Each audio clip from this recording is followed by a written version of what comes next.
भगवान बिरसा मुंडा, ये नाम सुनकर आपके जहन में क्या आता है? बिरसा मुंडा एक ऐसे व्यक्ति हैं जो 25 साल की उम्र में जिस व्यक्ति को भगवान का दर्जा मिले। भगवान बिरसा मुंडा को भगवान बनाने वाले हम लोग हैं। उन्होंने कभी नहीं कहा था कि वो भगवान है। वो बहुत अच्छे कृषक भी थे, बहुत अच्छे वैद्य भी थे, समाज सुधारक भी थे। आवाज उठाई कि हम लगान नहीं देंगे, तो वो बिरसा मुंडा ने कहा कि ये हमारी धरती है, हमारा राज होगा। जैसा नारा था उनका कि धरती खुद की हो, जमीन हमारी, राजा हमारा और शासन हमारा। भगवान बिरसा मुंडा का जो उद्देश्य था वो सिर्फ और सिर्फ स्वराज था। बिरसा मुंडा जी का योगदान जो है एक बीज और उससे निकलने वाला अंकुर। अंग्रेज उनके स्वराज के अभियान, उनके मूवमेंट से इतना डरे हुए थे, धीमा जहर देकर के उनको मार दिया गया।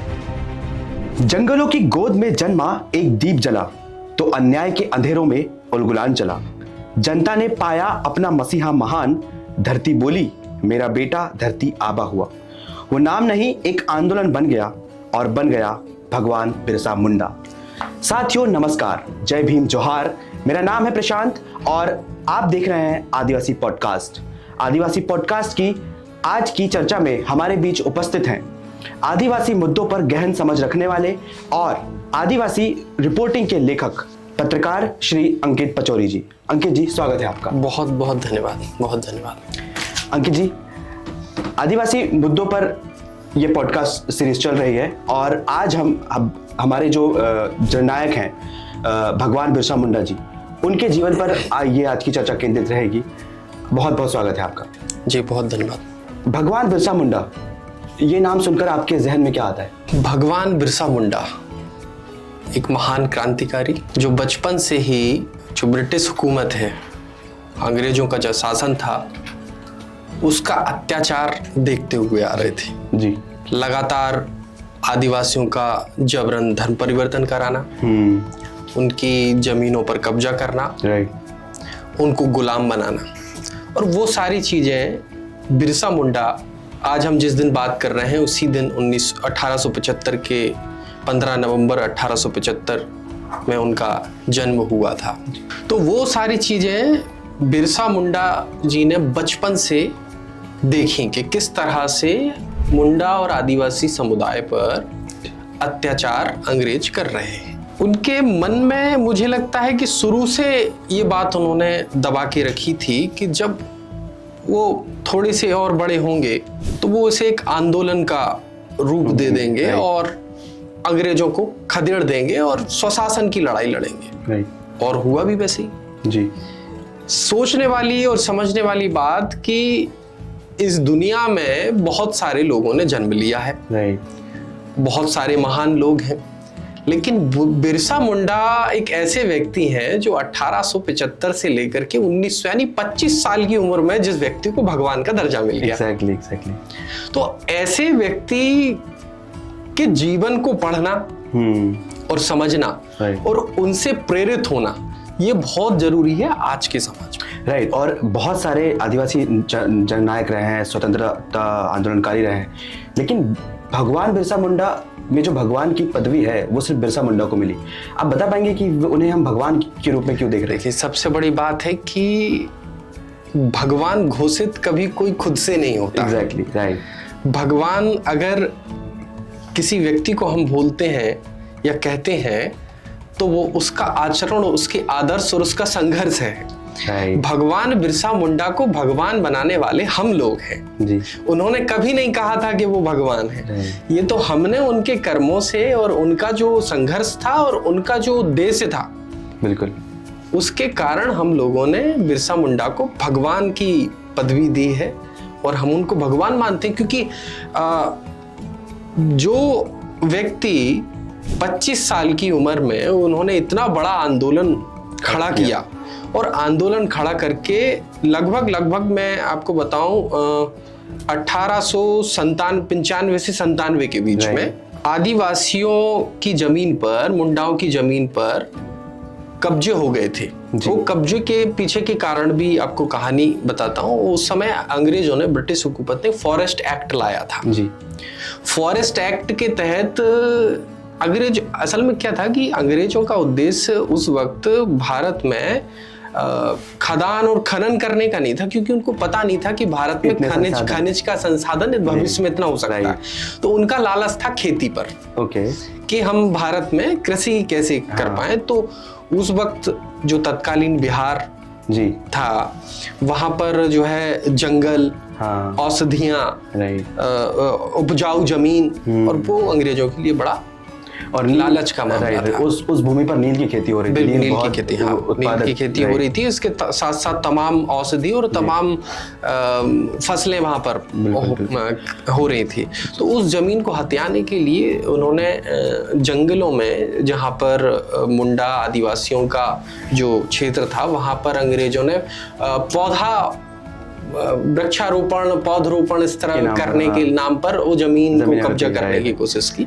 लेकिन वो उनकी चाल जो है वो नाकाम बिरसा मुंडा ने कर दी, और 1895 से 97 के बीच में अधिकांश जगह जो अंग्रेजों ने हथिया ली थी, कब्जा कर ली थी, वो छुड़ाई। इसके साथ साथ जहां जहां जो चौकियां बनाए थे, थाने बनाए थे, जो सेंटर जो है अंग्रेजों ने बनाए थे अपने, उन पे भी हमला करके उनको ध्वस्त कर दिया। इसलिए ये जो हम देखते हैं, ये पूरा अगर सिनेरियो देखें कि एक व्यक्ति जो 25 साल की उम्र में इतने बड़े आंदोलन को खड़ा कर देता है, तो निश्चित तौर पे जिस व्यक्ति की जमीन, एक बड़े समूह की जमीन बचाई, स्वशासन की ओर ले जाने वाला जो व्यक्ति था, लोगों के अंदर जो गुलामी का भाव पैदा हो रहा था, उससे उबारने की बात जो कर रहा था, हमारी जमीन, हमारा राज, हमारा देश की जो बात कर रहा था, तो हम और आप लोगों ने ही मिलकर के बिरसा मुंडा को भगवान बनाया है। राइट। तो मेरा अगला प्रश्न वही था कि क्या तो हम सभी उन्हें धरती आबा के रूप में भी देख रहे हैं।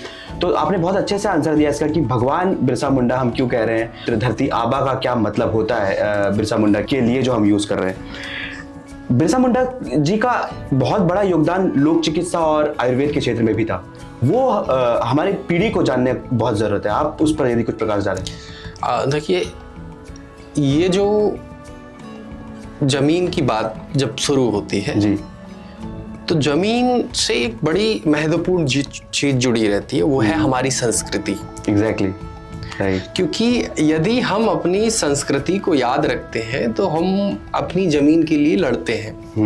तो बिरसा मुंडा के अंदर वो भाव था संस्कृति का, और मुंडा समुदाय में हमेशा से चिकित्सा पद्धति खुद की रही है। वो औषधीय पौधों की समझ रखते थे, उनको किस तरह से जंगल से तोड़ना है, कैसे वो औषधि बनेगी और कौन सी औषधि किस रोग के लिए काम आएगी।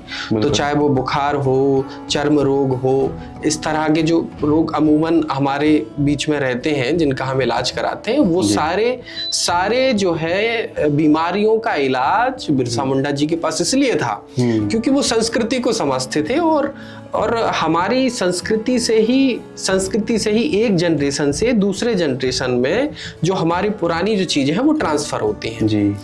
तो वो उनको समझ उनके पूर्वजों से थी, और पूर्वजों से इसलिए थी क्योंकि वो संस्कृति को बचाने का, सहेजने का एक भीतर का एक आंदोलन उनका था, जो उन्होंने समाज में। अच्छा, हम सिर्फ ये भी ना समझे कि बिरसा मुंडा ने सिर्फ क्रांतिकारी के रूप में भूमिका निभाई, वो एक अच्छे समाज सुधारक भी रहे, है ना। इसके साथ साथ में वो संस्कृति को बचाने के लिए उन्होंने जो अभियान प्रारंभ किया वो भी हम लोगों को पढ़ना और समझने की जरूरत है कि वो भाव भी असल में क्या है, जो स्वाधीनता का जो भाव है, स्वशासन लाने का जो भाव है, वो तभी पैदा होता है जब आप अपने पूर्वजों को और अपनी संस्कृति को पहचानते हैं। तो बिरसा मुंडा अपनी संस्कृति और अपने पूर्वजों को पहचानते थे, इसीलिए वो भाव उनमें था। तो वो एक, मेरे हिसाब से कहा जाए कि बहुत अच्छे कृषक भी थे, अच्छा, बहुत अच्छे वैद्य भी थे, समाज सुधारक भी थे, और शिक्षा की ओर आगे ले जाने वाले, क्योंकि वो खुद जो है एक मिशनरी स्कूल से पढ़े थे। हालांकि बाद में उन्होंने बहुत दबाव महसूस किया, पॉडकास्ट में आगे में इसके बारे में भी बात करेंगे हम। तो इस तरह से वो एक अच्छे वैद्य उनको हम कह सकते हैं। आपने अभी बात कही समाज सुधारक, तो क्या बिरसा मुंडा अंग्रेजों जमींदारों के खिलाफ जो लड़ाई लड़ रहे थे, क्या वो अपने समाज के खिलाफ भी किसी प्रकार की लड़ाई में थे? देखिए, हमारे समाज में हमेशा से कुरीतियों का डेरा रहा है। बिल्कुल। सबसे बड़ी बात जो है, समाज सुधारक अगर हम उनको कह रहे हैं तो क्यों कह रहे हैं, उन्होंने हमेशा महिलाओं के सम्मान की बात करी जी।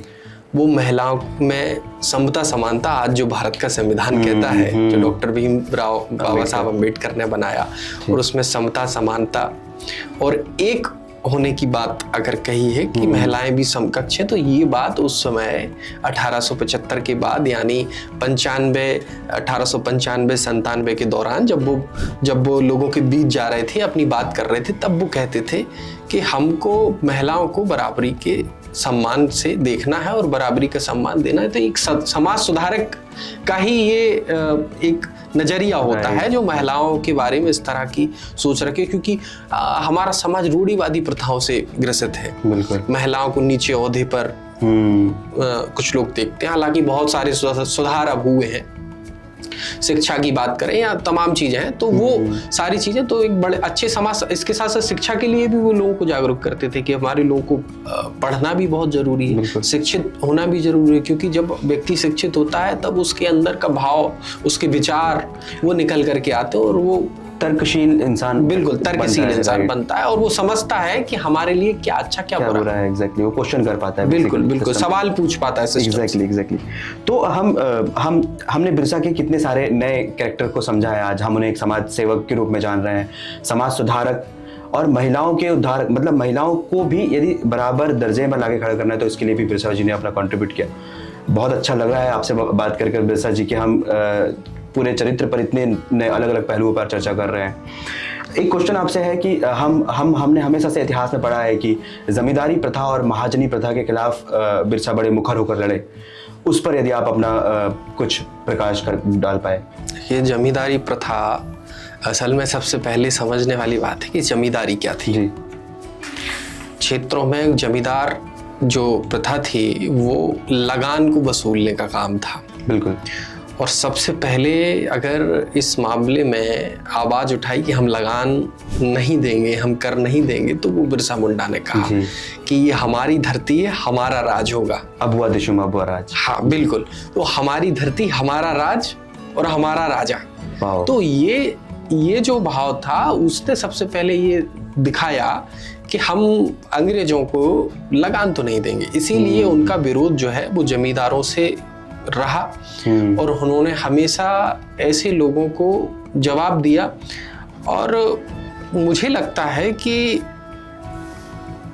उनके भीतर जो विचार था, उसने जो क्रांति पैदा की है वो किसी हथियार से नहीं हो सकती, है ना। वो हथियार से नहीं हो सकती, वो उनके अंदर का विचार था। और इतना स्ट्रॉन्ग, इतना मजबूत विचार वो था कि आज हम पढ़ते हैं बिरसा मुंडा, भगवान बिरसा मुंडा जी के बारे में, तो पढ़ के ना रोंगटे खड़े हो जाते हैं। जी, जब हम सुनते हैं कि 25 वर्ष का एक युवा, 25 वर्ष का एक युवा, और जिसको हम सब ने मिलकर के उनके कामों को देख करके उनको भगवान बनाया, भगवान धरती आबा बनाया। तो वो तो जमींदार हो, लगान हो, इन सब का विरोध करते रहे हैं और धीरे धीरे एक आंदोलन खड़ा किया। बिरसा जी के आंदोलन के साथ एक शब्द बहुत गूंजता है, उलगुलान। यदि आप उलगुलान पर कुछ चर्चा कर पाए, क्योंकि उलगुलान शब्द बड़ा आकर्षित करने वाला। उलगुलान जो है, असल में हमको उलगुलान को समझने की जरूरत है। बिल्कुल। उलगुलान शब्द नहीं है। अच्छा, उलगुलान नारा है। जी। जो भगवान बिरसा मुंडा ने हमको दिया था। उलगुलान का अर्थ मैं बता देता हूँ। उलगुलान का अर्थ होता है क्रांति। और ये शब्द, ये नारा जो है उलगुलान, ये उन्होंने जिस तरह से आज हम जय जोहार, जय भीम बोलते हैं, ये नारा जो है उलगुलान, ये भगवान बिरसा मुंडा ने दिया था। और ये नारा था, और ये नारे का मतलब था कि क्रांति करो, स्वशासन की क्रांति, स्वाधीनता की क्रांति। तो उलगुलान शब्द जो है वो इस तरह से आया। और आज भी जब क्रांति की बात, जब किसी आंदोलन खड़े होने की बात होती है तो उलगुलान शब्द हम बोलते हैं। ये नारा है, ये भगवान बिरसा मुंडा के द्वारा दिया गया नारा है, जो कहता है कि क्रांति करना है स्वशासन के लिए, स्वाधीनता के लिए, जमीन के लिए जो हमारी है। तो स्वाधीनता के लिए और स्वराज की बात करने वाले हम कह सकते हैं कि बिरसा मुंडा अग्रणी नेताओं और आंदोलनकारियों में से एक थे। बिल्कुल, बहुत अच्छा लग रहा है अंकित जी आपसे बात करते हुए। बिरसा के विचार हम देख रहे हैं कि भारतीय स्वतंत्रता आंदोलन जो है उस पर हमने जब हम देखते हैं ब्रिटिश शासन के खिलाफ जो ट्राइबल रिवोल्ट हुए हैं उसमें मुंडा विद्रोह बहुत पहले और बहुत ऊपर स्थान पर है उसका, बिरसा मुंडा विद्रोह का। तो मैं आपसे जानना चाहूँगा कि बिरसा अभी तक जो समाज सेवा समाज सुधारक थे, जो अपने ही समाज को कुरीतियों से निकालने में लगे हुए थे, स्वतंत्रता आंदोलन में उनका प्रारंभ कार्य कैसे हुआ? जो स्वतंत्रता आंदोलन की जो लड़ाई है उन्होंने कैसे प्रारंभ की? देखिए, सबसे पहले जितने भी क्रांतिकारियों के बारे में हम पढ़ें और समझें तो हमें सबसे पहले उनके आसपास के वातावरण आवरण को ध्यान से समझना देखना होगा कि उस वक्त जी उनके आसपास क्या चल रहा था, क्या परिस्थिति थी। तो जैसे मैंने पहले बताया कि अंग्रेजों ने फॉरेस्ट एक्ट लाया था। फॉरेस्ट एक्ट के बाद जब अंग्रेजों ने जंगलों में घुसने की कोशिश की, जमीनों को हथियाने की कोशिश की और मुंडा और आदिवासी समुदायों को वो नामंजूर था। बिल्कुल राजनीति, गुलामी तो नामंजूर थी।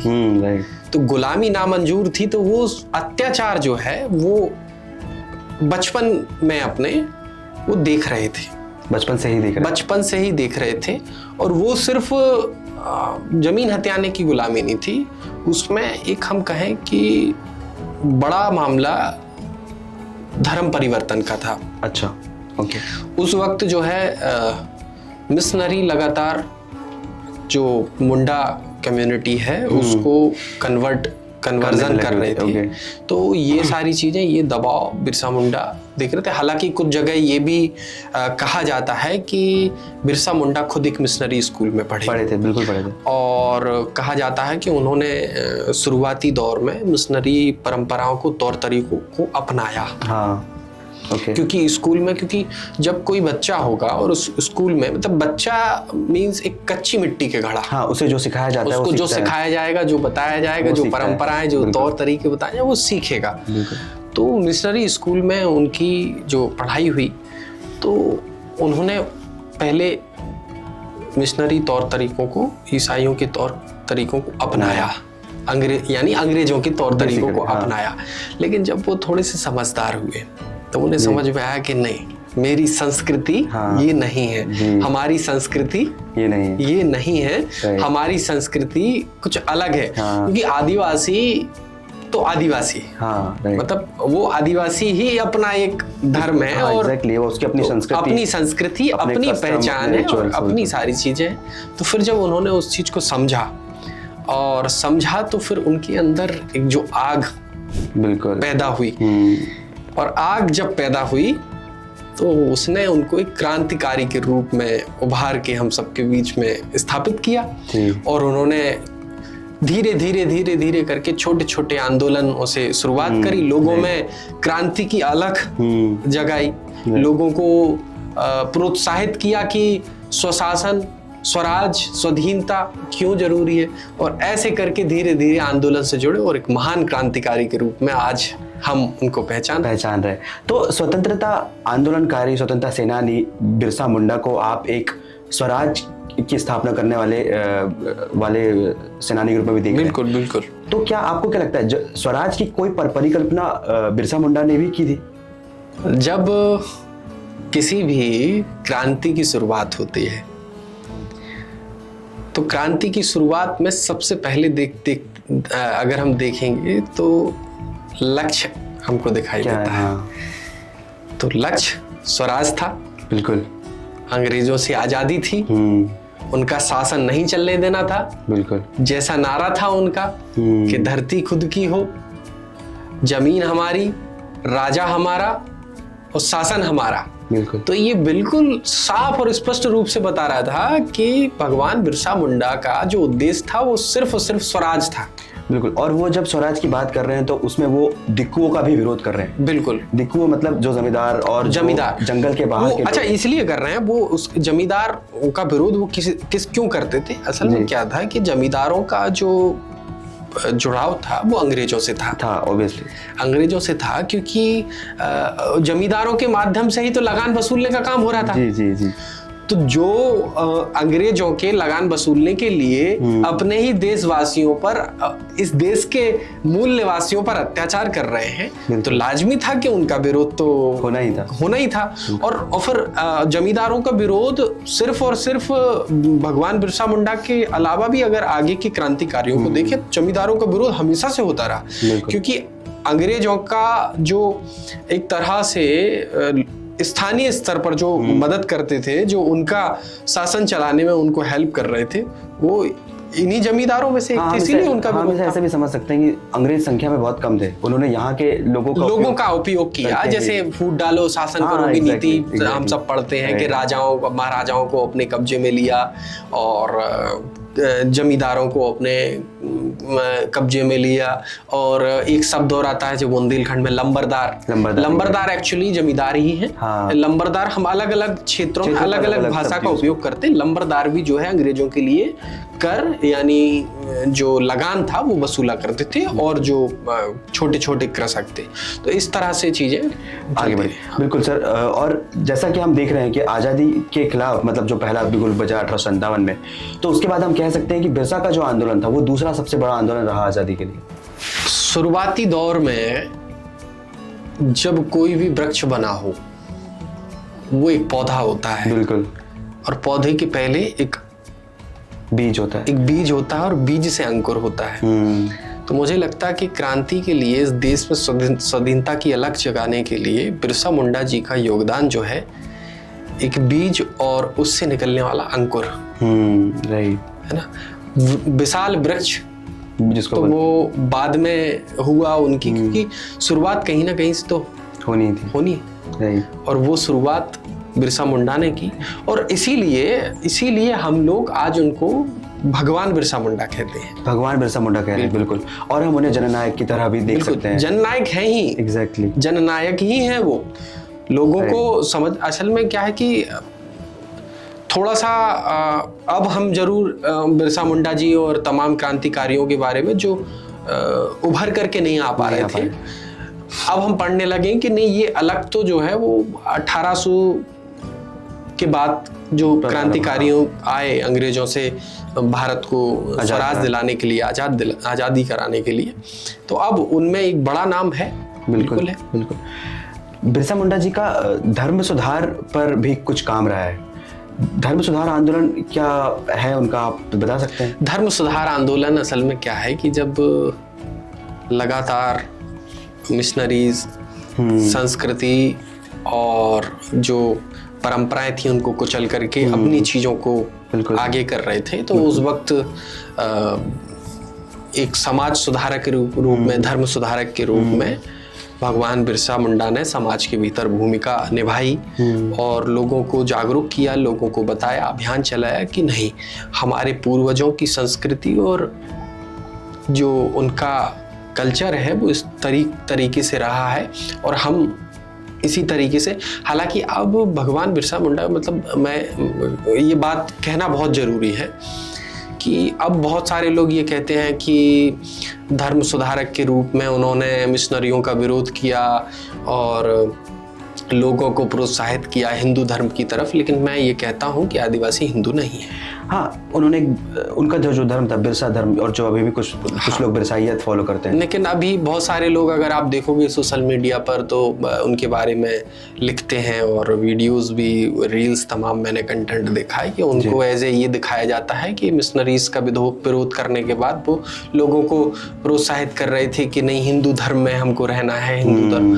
तो मैं ये बिल्कुल स्पष्ट कह देना चाहता हूँ कि मुझे ऐसा लगता है कि वो प्रकृति पूजक थे और वो प्रकृति पूजक ही थे, वही संस्कृति है और हिंदू धर्म से कोई लेना देना। हाँ, एग्जैक्टली। तो हम देख रहे हैं कि बिरसा मुंडा एक महान स्वतंत्रता सेनानी, महान समाज सुधारक, महिलाओं को उनके अधिकार दिलवाने वाले, इतने बड़े जननायक, आपको नहीं लगता कि उन पर जितनी चर्चा होनी चाहिए थी और जितना उन्हें हमारे पाठ्यक्रमों में कहो या फिर युवाओं के बीच जो चर्चित नाम होना चाहिए था। 23 साल की उम्र में भगत सिंह शहीद हुए, आज हम उन्हें शहीद आजम के नाम से जानते हैं। 25 साल की उम्र में बिरसा मुंडा भी शहीद हुए, उनकी चर्चा कम हुई है। अब यदि हम पूरे समाज की बात करें, आदिवासी समाज में और दलित समाज में बिरसा मुंडा प्रेरणा के रूप में देखे जाते हैं, पर क्या आम जनमानस भारतीय समुदाय का, भारत समाज का, क्या उन्हें वैसे देख पाया है? 9 जून 1900 जी, बिरसा मुंडा जी का संदिग्ध परिस्थितियों में, राइट, है ना, उनकी मौत हो जाती है। मौत होती है। और हम बहुत सारी जगह से ये पढ़ते हैं कि अंग्रेज उनके स्वशासन, स्वराज के अभियान और उनके मूवमेंट से इतना डरे हुए थे कि उनको स्लो पॉइजन, धीमा जहर देकर के उनको मार दिया गया। बिरसा मुंडा की चर्चा क्यों कम है, ये महत्वपूर्ण सवाल इसीलिए भी है कि हम उन चीज़ों को कुछ सालों पहले से पढ़ना समझना शुरू कर रहे हैं जी। लेकिन किसी व्यक्ति की चर्चा कम होना, इसका अर्थ ये नहीं है कि उनकी भूमिका कम थी। उनकी भूमिका इतनी बड़ी थी कि शायद हम उनके बारे में बहुत ज़्यादा चर्चा कर ही ना पाए। बिल्कुल। उसका कारण ये भी है कि जिस वक्त क्रांति के दौर में वो थे, और खासकर बिहार का वो इलाका जो अब झारखंड हो गया, झारखंड राज्य में आता है, उस वक्त इतनी दूर संचार के माध्यम नहीं थे। अखबारों से जैसे खबर जिस तरह से छपती थी, एक दूसरे के माध्यम से लोग, दूर संचार का एक माध्यम होता था, एक जगह से एक जगह बात पहुंचती थी, उतनी घटनाएं आ नहीं पाई क्योंकि संसाधन नहीं थे जी। लेकिन ये बात तो पक्की है कि क्रांतिकारियों में एक अहम भूमिका उनकी रही है, स्वाधीनता में, स्वराज में अहम भूमिका रही है। चर्चा भले ही कम रही लेकिन भूमिका वही है। और लेकिन अब आप देख रहे हैं, हाँ। अब मैं आज के, आप कह रहे हैं चर्चा कम हुई, तो आज अब मैं चर्चा बताता हूँ कि कैसे चर्चा कम हुई और अब क्या हो रहा है। बिहार राज्य से जब झारखंड अलग हुआ तो वो दिन था 15 नवंबर बिरसा मुंडा जी की जन्म जयंती। झारखंड के रांची के एयरपोर्ट का नाम भगवान बिरसा मुंडा है जी। वहाँ के यूनिवर्सिटी इंस्टीट्यूट, वहाँ वो भी बिरसा मुंडा के नाम से जी रखे गए हैं। अब हो रही है चर्चा। मेरा प्रश्न ये था अंकित जी कि ये करने के लिए हमें झारखंड अलग करना पड़ा, आदिवासी मुख्यमंत्री बनाना पड़ा, हमें अपने महापुरुषों को एफर्ट लगा करके चर्चा में लाना पड़ रहा है। मेरा प्रश्न ये था कि जो मुख्य, आप समझ रहे हैं, जैसे समझ गया, जो दूसरे नेताओं, जो दूसरे स्वतंत्रता सेनानियों को जो जगह मिली, शायद वो हमारे डिस्कोर्स में मैं बताता हूँ उसका कारण क्या है। आदिवासी और दलित क्रांतिकारियों के साथ अन्याय हुआ है जी। मुझे एक्चुअली यही जानना था। और अन्याय को हम ऐसे देख सकते हैं कि एक स्थान से दूसरे स्थान तक, एक व्यक्ति से दूसरे व्यक्ति तक, एक जगह से 1000 जगह तक, लाख जगह तक बात पहुंचाने का माध्यम है भारतीय की मीडिया, हमारी मीडिया। बिल्कुल। अब एक सवाल खड़ा होता है, क्या मुख्यधारा की मीडिया ने अपना काम ठीक तरीके से किया? वो अभी भी नहीं हो रहा। मतलब न्याय हो पाया क्या? नहीं। तो न्याय अगर नहीं हो पाया तो उसका जिम्मेदार कौन है? एग्जैक्टली। वो लोग हैं जो जिनके जिम्मे इस देश का चौथा लोकतंत्र है, जिनके पास संसाधन थे। बिल्कुल। संसाधन हैं भी। मीडिया के पास ही संसाधन है ना, एक जगह से दूसरी जगह बात पहुंचाने का। आप तक मुझ तक जानकारी कहाँ से आती है? बिल्कुल, मीडिया के माध्यम से आती। तो मीडिया ने अपनी भूमिका, मुझे लगता है कि ठीक तरह से नहीं निभाई। इसीलिए आज बिरसा मुंडा जैसे, भगवान बिरसा मुंडा जैसे क्रांतिकारी जी, जिन्होंने स्वतंत्रता की नींव रख दी हो, बिल्कुल, जिन्होंने उस बीज को बोया हो और वो आज विशाल वट वृक्ष के रूप में बना और देश आज जी, हम आजाद हवा में सांस ले रहे हैं, बिल्कुल, स्वराज में सांस ले रहे हैं। तो ऐसे व्यक्ति के बारे में, ऐसे महापुरुष के बारे में मीडिया को चर्चा करनी थी, जो नहीं हो पाई, लेकिन अब हो रही है। हाँ बिल्कुल, अब हो रही। इवन महात्मा गांधी और डॉक्टर बी आर अम्बेडकर, हाँ, दोनों ने स्वीकार किया है कि बिरसा मुंडा उनके लिए प्रेरणा रहे हैं। बिल्कुल, दोनों ने झारखंड जाकर जब उनकी कहानी सुनी, ऐसी कहानी है कि जब महात्मा गांधी सूट बूट पर गए और उन्होंने बिरसा को देखा जननायक के रूप में, वहीं से उन्होंने अपना सूट बूट त्यागा और हाँ, वही वेशभूषा अपनाई जो बिरसा मुंडा की वेशभूषा थी, जिन्होंने उनको बाद में जननायक बनने में हेल्प की। बिल्कुल बिल्कुल। तो हम बिरसा मुंडा पर चर्चा कर रहे हैं, वो युवा क्रांतिकारी थे। आज यदि बिरसा हमारे बीच होते तो आपको क्या लगता है वो किन चुनौतियों से लड़ रहे होते, या उनका उलगुलान जो होता वो किन किन बुराइयों के लिए बोले या फिर चुनौतियों के लिए बोले? उलगुलान जो नारा उन्होंने दिया था जी, स्वाधीनता का नारा था, आंदोलन का नारा था, और वो नारा था जल जंगल जमीन की रक्षा के लिए। अच्छा, और मुझे लगता है कि जल जंगल जमीन की रक्षा की जब बात आती है, जब हमारी ज़मीन की बात आती है, हमारी मिट्टी की बात आती है, हमारी स्वाधीनता की बात आती है, वहीं से उलगुलान जो नारा है वो हमारे भीतर गूंजने लगता है। बिल्कुल। और अगर आज बिरसा मुंडा, भगवान बिरसा मुंडा हमारे बीच होते और इन परिस्थितियों को देख रहे होते, तो आज भी वो जो इस देश का मूल निवासी है, उसके जल और जंगल की लड़ाई की क्रांति करते और जो जिम्मेदार हैं, जो हुक्मरान हैं, उनसे सवाल करते। बिल्कुल। कॉरपोरेट जो आज लूट कर रहा है आदिवासी संसाधनों का, उनकी ज़मीनों पर खनिज संसाधन की खुदाई के नाम पर जो ज़मीनों को हड़पा जा रहा है, आपको नहीं लगता बिरसा इसके खिलाफ बहुत बड़ी लड़ाई लड़ रहे होते? बिल्कुल, बिरसा बड़ी लड़ाई लड़ रहे होते, क्योंकि उस वक्त क्या हो रहा था 1895-90 में, क्या हो रहा था? यही हो रहा था, फॉरेस्ट एक्ट ला करके और जंगलों पर कब्जा जमाने की कोशिश थी, बिल्कुल, जमीनों को हड़पने की कोशिश थी। बिल्कुल। तो शायद कॉर्पोरेट आज वही कर रहा है कि आज रोजगार के नाम पे, खनन के नाम पे जो है हम कैसे पैसे राजस्व को इकट्ठा कर पाएं, उसके नाम पे बड़े बड़े उद्योगपतियों को जमीनें दे दी जाती हैं और वहाँ पर खनन हो रहा है, वृक्षों की कटाई हो रही है। तो आज बिरसा मुंडा अगर होते तो क्रांति हालांकि अभी भी चल रही है और उन्हीं का जो उन्हीं की प्रेरणा है, उससे क्रांति आज चल रही है। आज आप देख लीजिए, कहीं भी पेड़ कटेंगे तो हमारे जो देश के मूल्यवासी आदिवासी भाई बहन है, वो तीर कमान लेकर के खड़े हो जाते हैं। बिल्कुल। और आज विरोध करते हैं। बिल्कुल, आज उठने वाली हर क्रांति में कहीं ना कहीं बिरसा जिंदा है। बिल्कुल। मुझे ये जानना है कि आदिवासी युवा जो कि अब हमारे समाज, भारत, यदि मैं पूरे भारत को देखूं, युवा हमारी संख्या युवाओं में सबसे ज़्यादा है, आदिवासियों में भी युवाओं की संख्या उनके समुदाय में सबसे ज़्यादा होगी। बिरसा का आज के युवाओं के लिए, आदिवासी युवाओं के लिए क्या संदेश होगा?